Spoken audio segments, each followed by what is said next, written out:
你有冇發現身邊好多啱啱過咗70歲嘅人，明明唔使返工啦，唔使為生計發愁啦，反而活得比後生嗰陣仲要辛苦，日日天未光就醒，腦度諗嘅唔係今日去邊度散步，而係仔嘅房貸仲差幾多，孫仔今日考試考成點，日薪抱講嘢，嗰個語氣係咪對自己有意見？呢啲叫安享晚年，呢分明就係自己嚟受罪。好多人以為70歲就係走下坡路，就係衰老嘅開始，就係淨係識得等日子嘅年紀。但我今日想同你講，呢個講法係一個謊言。70歲其實係你呢世人唯一一段真真正正屬於你自己嘅黃金歲月。唔使睇老細面色，唔使為屋企生計奔波，你人生嘅劇本直到今日先至真正輪到你自己嚟寫。咁點解咁多人將呢段黃金歲月過成成日擔驚受怕嘅垃圾時間？因為佢哋唔識得放低，手揸得太緊，揸住仔女啲瑣碎事唔放，揸住以前嘅恩怨唔放，揸住成屋嘅爛銅爛鐵唔放。你揸得越多，心就越沉，個人嘅精氣神就越垮。前幾日我睇到一段紀錄，係一位長輩嘅心裏話。佢話自己操心咗一世，乜嘢都想管，直到大病一場，瞓喺病床度，先至突然醒悟，呢個世界冇咗邊個，地球一樣照轉，唯獨自己嘅身體垮咗就真係冇啦。呢句說話真係應該刻喺每一個過咗70歲嘅人個心度。所以今日我想同你傾下，如果你已經行過咗70歲呢度坎，有啲嘢真係可以唔使再做，特別係呢7件事，你越早睇通，晚年就越享福。我哋一件一件嚟講，將呢啲壓喺身上嘅包袱一件一件卸低。呢樣嘢係我哋呢一輩人最容易犯嘅毛病。我見過太多咁嘅老人家，自己部手機新裝嘅軟件都唔識用，就日日打電話教仔點做生意，自己一世都冇出過遠門，就要管女喺邊個城市買樓，要乜嘢樣嘅對象。仔女如果唔聽，就一喊二鬧三上吊，覺得自己辛辛苦苦湊大嘅仔變咗白眼狼，覺得自己個權威受到挑戰。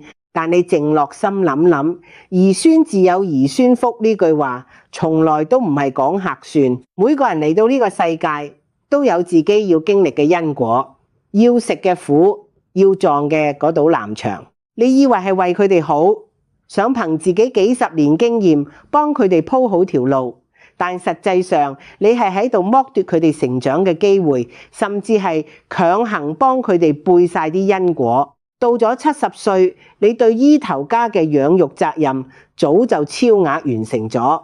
佢哋而家係30、40歲嘅成年人啦，有自己嘅家庭、自己嘅判斷力、自己要擔嘅責任。你成日橫插一槓，後生仔覺得煩，覺得窒息，你自己又氣到成晚瞓唔着，血壓飆升，心悸，胸口翳，最後氣到病咗，入咗醫院。受罪嘅係邊個？仲係你自己，仔女仲要請假扣人工返嚟湊你，呢個咪即係大家互相折磨咩？好多時候我哋唔願意放手，唔係因為仔女離唔開我哋，而係我哋自己心度離唔開仔女。我哋驚自己老咗冇價值，驚喺個頭家度俾人邊緣化，所以想通過管客事嚟刷客存在感。但真正嘅長者智慧就係學識體面咁退出。你去留意下身邊啲真係有福氣、面上舒展嘅老人家，邊個係日日喺屋企指手畫腳？佢哋早就將生活重心轉返去自己身上。仔女返嚟開開心心食餐飯，唔多聞唔多口。仔女走咗，自己種下花練下字，老友飲下茶。對於仔女嘅決定，只要唔犯法唔犯罪，一律秉持4個字：你哋決定。放手唔係冷漠，而係一種高級嘅愛，更加係對自己最大嘅慈悲。當你將本來用嚟操心佢哋嘅精力全部收返嚟養返自己，你把面色自然會好，你把精神自然會通透。各位老友，我想問下大家，你而家仲會日日為仔女啲瑣碎事操心，甚至氣到瞓唔着咩？歡迎喺評論區留言，講下你嘅真實情況。今日睇完呢段，我哋約定好，由今日開始，學識收聲，學識放手。我哋呢一代人細個受嘅教育就係多個朋友多條路，做人要留一線，日後好相見。所以大半世人都為咗人情世故委屈自己。但如果你都已經過咗70歲，仲喺度為呢啲虛無縹緲嘅人際關係勞心勞力，我真係要問一句，你到底仲想乜嘢路？係升官發財嘅路，定係去醫院掛號嘅路？到咗呢個年紀，我哋最需要嘅唔係路，而係深度嘅清靜。你回顧下你而家嘅社交圈，係咪成日有嗰幾個親戚，平時成年都唔見人影，一出現唔係借錢就係炫耀佢仔，今年又賺咗幾多錢，孫仔又考咗邊間名校，你坐喺度聽到心度好賭，仲要強顏歡笑咁附和。係咪仲有啲以前嘅老同事、老街坊，每次聚會就係喺度怨社會、怨仔女、講人是非，同佢哋食完餐飯，你覺得成個人好似俾人抽趕晒力氣咁，成腦都係負能量。你點解仲要勉強自己應付呢啲人？因為驚人哋講你唔合群，驚人哋講你越老越孤僻。醒下啦！到咗70歲，你嘅時間已經係過一日少一日，每一分每一秒都無比珍貴。你憑乜嘢要將咁寶貴嘅生命浪費喺啲令你心度唔痛快嘅人身上？好多人有個錯覺，覺得自己參加嘅場合越多，識嘅人越多，就證明自己活得越有面子。但面子呢樣嘢係最唔值錢嘅。你病到瞓喺床上嘅時候，嗰啲酒肉朋友、愛比較嘅親戚，有幾個會嚟床邊俾你倒杯水？最後守喺你身邊嘅，仲係你老伴、你至親，同埋你自己嗰副已經快透支嘅身體。人到70，最大嘅通透就係敢於得罪人，敢於做一個冷漠嘅人。嗰啲令你唔舒服嘅關係，該斷就斷。嗰啲消耗你嘅人，連電話都唔使接，唔使搣藉口，都唔使覺得內疚。你唔使再迎合任何人啦，將大把時間留返俾自己，去樓下公園曬下太陽，去圖書館睇下啲幾十年冇時間睇嘅書，就算淨係坐喺陽台度發呆，都好過去應酬嗰啲虛偽嘅飯局，好100倍。孤獨唔可恥，對70歲嘅人嚟講，高質素嘅獨處係一種極致嘅奢侈，係靈魂返璞歸真。屏幕前嘅老友記，你而家嘅生活入面係咪都有啲令你特別心累，但又唔好意思反面嘅親戚朋友？喺評論區打斷捨離3個字，或者分享下你嘅經歷，同自己講：由今日起，邊個令我心煩，我就遠離邊個。呢樣嘢可以話係我哋呢代人最難改嘅通病，對舊物嘅執念。因為我哋後生嗰陣窮過餓過，乜嘢都唔捨得掉，成日覺得萬一嗰日仲用得着呢？於是你睇下，而家好多70歲老人家嘅屋企，生生地將間幾百萬買嘅屋變成咗一個廢品回收站。露台堆住生晒鏽嘅單車，捨唔得掉嘅舊紙皮箱，衣櫃塞晒20-30年前嘅舊衫，早就發霉起毛波。廚房抽屉入面全部係用過嘅塑料袋、外賣盒，廳嘅角落堆晒唔知邊個年代留低嘅瓶瓶罐罐。好多人將呢啲叫做節儉，但我同你講，呢個唔係節儉。呢個係拎你嘅壽命同健康嚟開玩笑。第一個隱患係安全。70歲嘅人腳步冇後生嗰時咁利索啦，眼力都差咗，半夜起身去廁所，唔為意俾地下堆嘅雜物絆一絆，後果係乜嘢？骨折、臥床，甚至可能從此再企唔返起身。你為咗慳返幾個塑料袋、幾張舊紙皮嘅錢，最後要使返幾萬甚至10幾萬嘅醫藥費入院，仲要拖累仔女嚟湊你呢筆數，你計過未？再深入啲講，居住嘅環境其實就係一個人嘅外部氣場。一個屋企一定要有流通嘅空氣，要有陽光，要有令人睇住舒心嘅空間，咁樣嘅環境先至可以養人。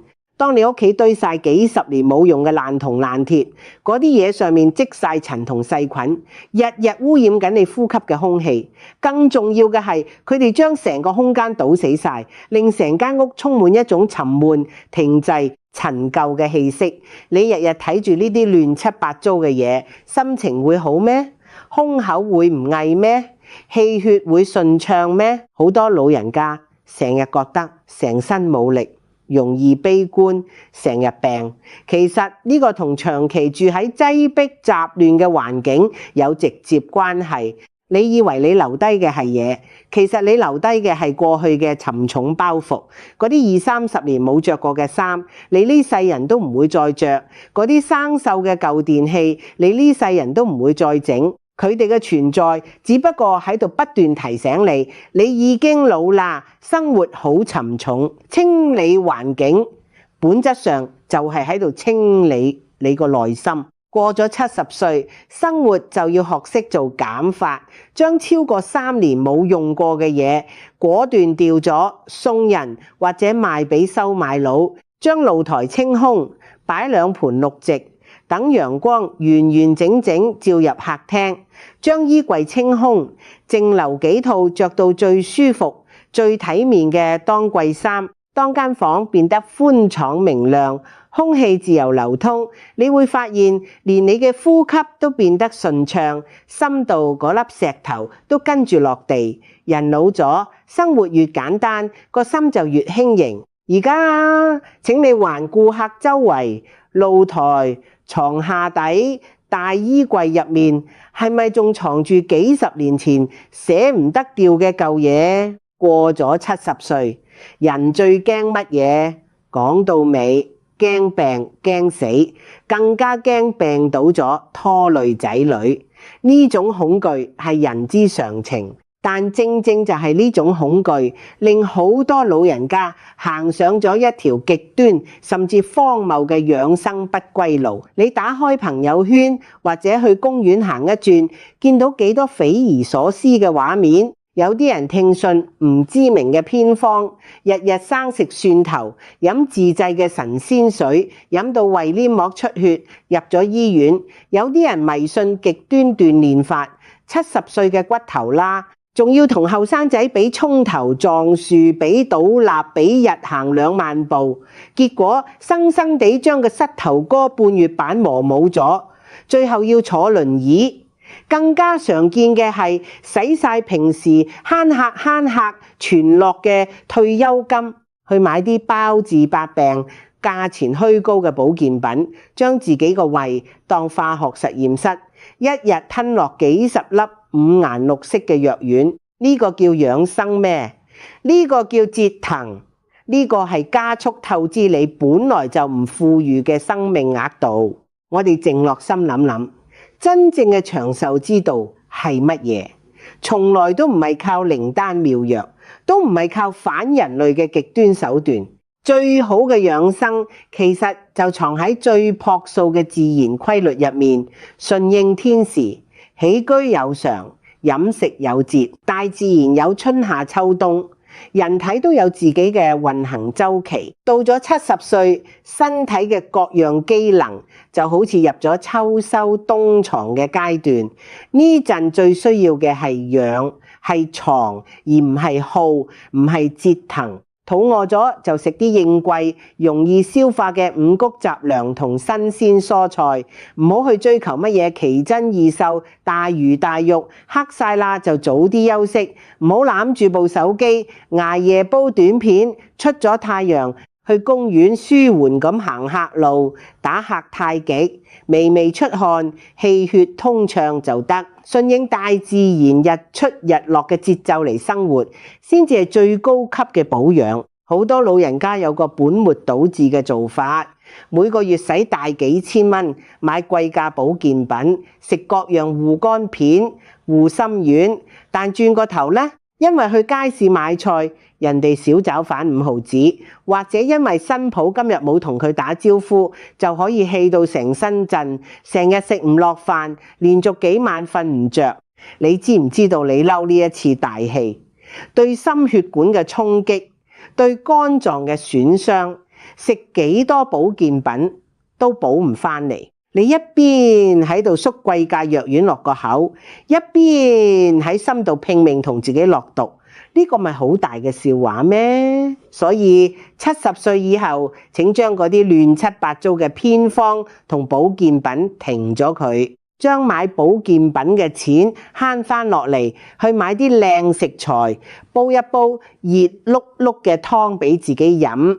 將研究偏方嘅精力收返嚟，用嚟調整返自己嘅情緒，心態平和咗，食得香，瞓得着，每朝順暢咁去個廁所，呢個就係你身上最好嘅風水，呢個就係最靈驗嘅長壽秘訣。各位老友，你喺生活入面見過或者自己試過啲乜嘢荒謬嘅養生偏方？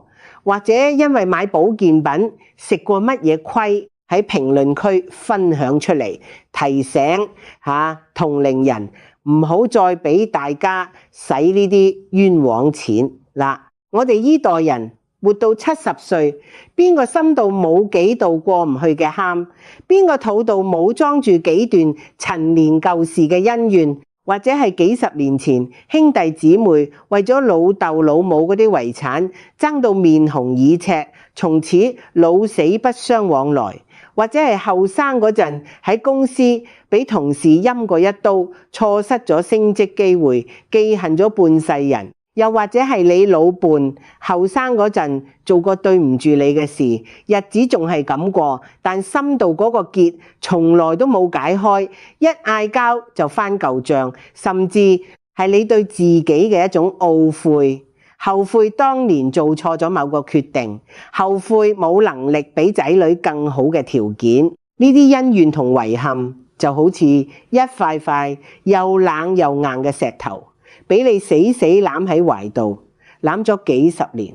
但我今日想問你一句，你而家已經70歲啦，你仲有幾多個10年可以攞嚟恨，可以攞嚟後悔？你去留意下身邊同齡人，睇下佢哋把面。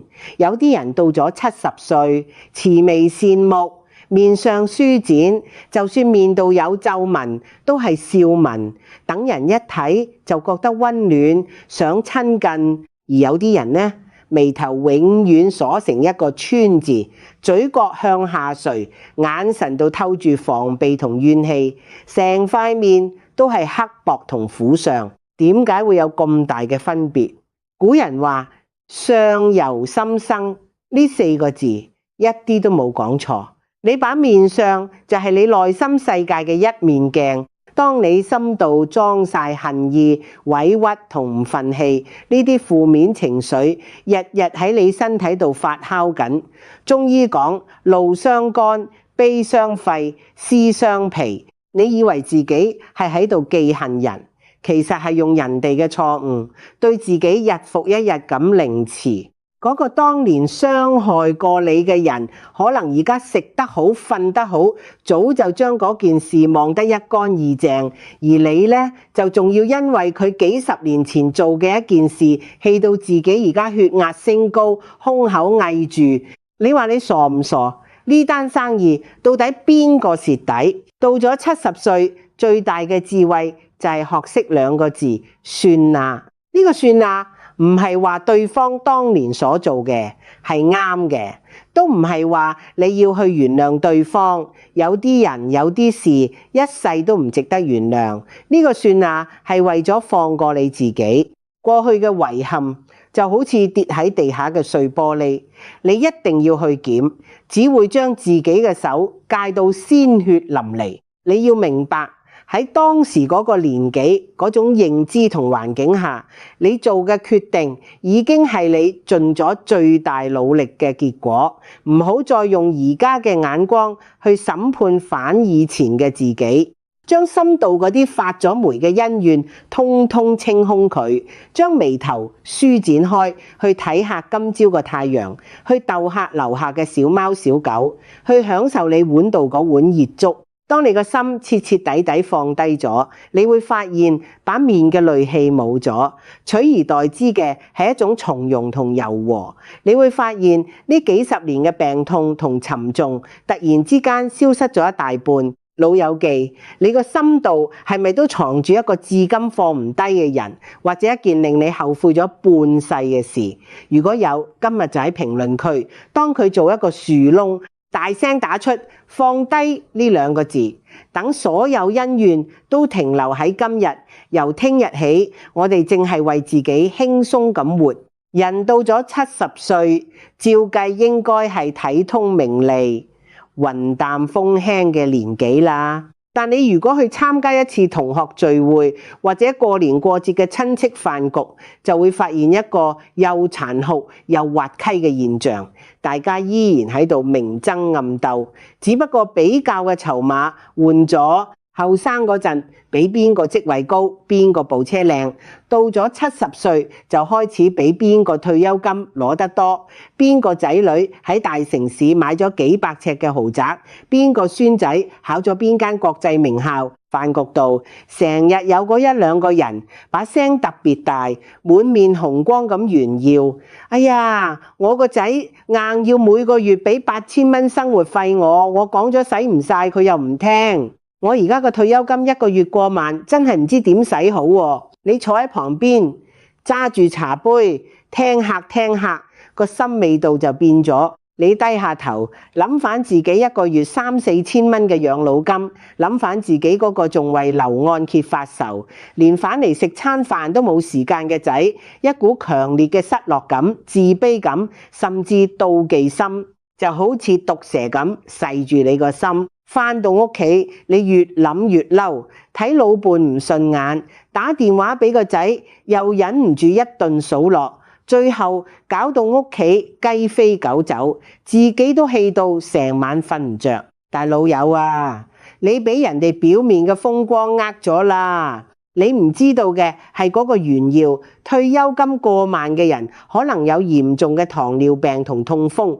望住成台山珍海味，佢淨係食得幾條青菜，一啖湯都唔敢飲。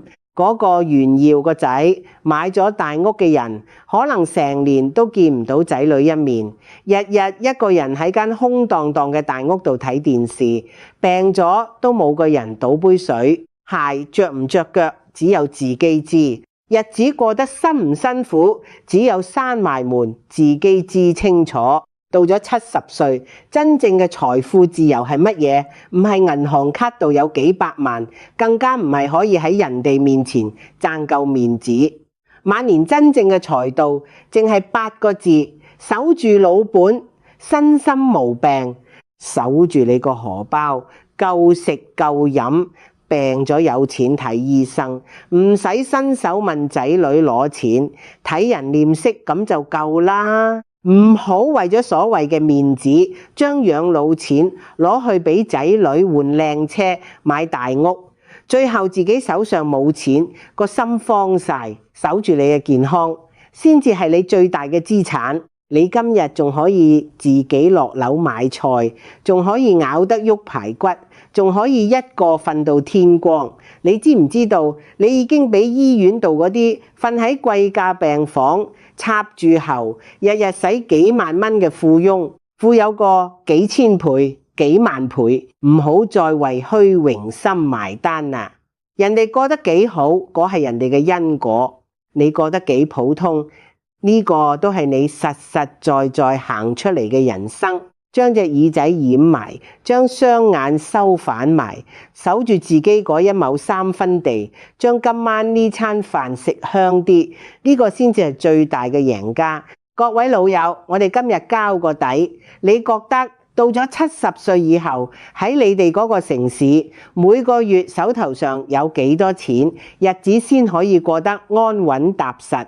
喺評論區留低你嘅數字，我哋一齊睇下真正嘅晚年安穩到底需要幾多成本？呢個係好多老人家最忌諱、最唔願意提起，但又喺深夜度無數次驚過嘅話題。疾病同死亡。過咗70歲，身體啲零件開始不可逆轉咁老化。今日呢度痛，聽日嗰度酸。有時半夜醒返，心跳突然漏咗一拍，腦度就會唔受控制咁跳出一個諗法：我係咪得咗乜嘢絕症？我係咪冇幾耐時間啦？於是好多人開始活喺無休止嘅惶恐之中。唔敢睇體檢報告，唔敢聽人哋講邊個又走咗，甚至連日曆都唔敢揭，覺得過一日少一日，成個人俾一種好大嘅低氣壓籠罩住。但係你越驚，呢一日就唔會嚟咩？大自然有春夏秋冬春生，夏長秋收冬藏一棵樹，春天發芽，夏天枝繁葉茂，秋天落葉歸根，冬天化作春泥。你會覺得呢棵樹嘅冬天係一場悲劇咩？唔會，因為你知道呢個就係自然規律，呢個就係生命嘅完整週期。人都一樣，70歲，不過係我哋人生行到咗秋收冬藏嘅季節，呢個係一個沉澱嘅季節，係一個卸低重擔嘅季節。生老病死係天地間最公平嘅法則，唔理你係皇侯將相定係平民百姓，邊個都逃唔甩。既然逃唔甩，我哋點解要用正反嘅美好時光去為一個一定會嚟嘅結果而擔驚受怕呢？你驚聽日就會毀咗今日，同期日日擔心聽日會唔會病，不如專注咁將今日呢杯茶泡好，將今日呢段路行好。好多時候打垮我哋嘅唔係疾病本身，而係我哋對疾病嘅恐懼。中醫成日講正氣存內，邪不可干。當你心度充滿咗豁達、坦然同勇敢，呢股精神力量就係你身體度最好嘅免疫力。將每一日都當做生命嘅最後一日嚟活，將每一日都當做上天額外賞賜嘅禮物嚟享受。想食乜嘢，只要身體許可就去食一啖；想去邊度睇風景，只要行得喐就去行。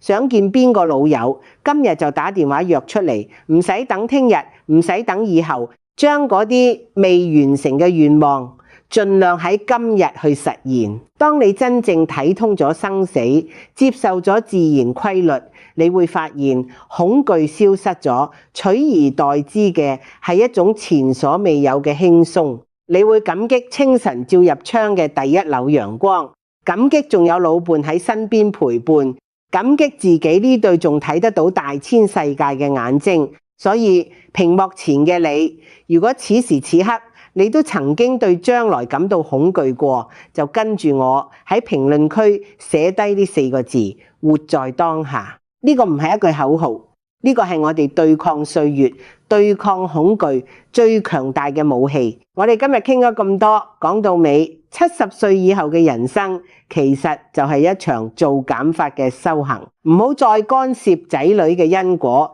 將自由還俾佢哋；唔好再維持無效嘅應酬，將清靜還俾自己；唔好再囤積發霉嘅舊物，將空間還俾生活；唔好再折騰極端嘅養生，將節奏還俾自然；唔好再糾結過去嘅恩怨，將內心還俾平靜；唔好再比較虛榮嘅成就，將快樂還俾本心；唔好再驚未知嘅終點，將生命還俾當下。呢7件事講到尾就係一個字：放。雙手握拳，你乜嘢都揸唔到；張開雙手，你先至可以擁抱成個世界。70歲呢個唔係生命嘅黃昏，而係你脫咗所有社會角色，脫咗所有偽裝同包袱之後，迎嚟嘅一場盛大嘅重生。由而家開始，唔問前塵，唔懼將來，攰就瞓，醒就笑，順應天時，心安理得。如果今日呢番說話講到你心坎度，或者令你諗通咗啲糾結咗好耐嘅事情，請將呢條片分享俾你身邊嘅老伴、老友或者屋企嘅長輩，我哋一齊喺呢條晚年嘅路上行得通透，行得豁達，行得痛痛快快。祝願每一位睇到呢度嘅朋友無病無災，心寬體態。